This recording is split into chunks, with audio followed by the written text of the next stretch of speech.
It may seem barbaric, but rugby is not some wild combination of beer, blood, and booze. But the sport does trace at least part of its roots to the Bronze Age. Rugby's rich in tradition that brings players together regardless of their team, country, or continent. Brad Porter has more. Charge, pause, engage. On the surface, the sport of rugby may look like nothing more than large humans crashing into each other, running with reckless abandon, crashing into each other, lateraling a large oblong ball, and crashing into each other.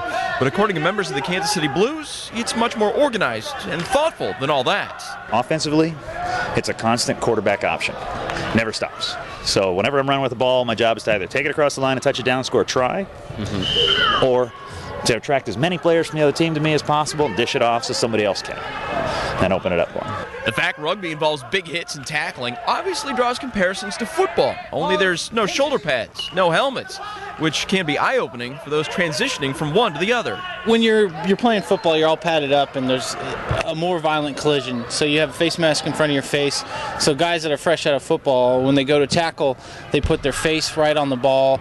They use their shoulders too much. And I learned the lesson too. I sprained both my shoulders in my first 2 games because I didn't know how to tackle right. And it's just an adjustment. Football has a lot bigger impacts because they care about a couple of yards. We don't care about a yard. We don't care about 10 yards. We don't care about 20 yards. Because as soon as you hit the ground, you got to let go of the ball anyway. All I care about is getting you to the ground when I'm tackling you. One simple lure for the sport of rugby: everybody gets to handle the ball regardless of position. No matter who you are, you can be involved in it. No matter how big or small you are, you can be involved in it. And everybody touches the ball. So even that big lumbering guy who's got one job, he touches the ball too. So everybody's on offense, everybody's on defense. Doesn't stop. Another draw for the sport: the friendships and camaraderie built over time. Off the field, it's kind of like a brotherhood here. So we all, go hang out, do stuff together. So if you graduate from college, you don't have anything to do and you're bored, this is a great club, just go out and be social with. The Kansas City Blues are a brotherhood. West Point, the brothers. They call themselves the brothers. Every rugby team I've been with is a brotherhood.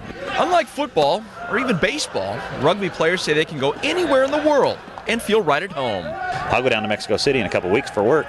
I'll pick up a rugby game or I'll just make it to a practice. And I know lots of guys who travel for work who do that. I've been over to South Africa. You go down there, you knock on someone's door, they take you in, come play with our club this week. So pretty much anywhere you go in the world, you can find a family to hang out with and have a beer with. With the Kansas City Blues and photographer Eric Zorns, Brad Porter, Metro Sports. 1, 2, 3, Brad, thank you. This is kind of like intermission between seasons, which are divided between the spring and the fall. The first half was great with the Blues finishing in first place, heading for Nationals.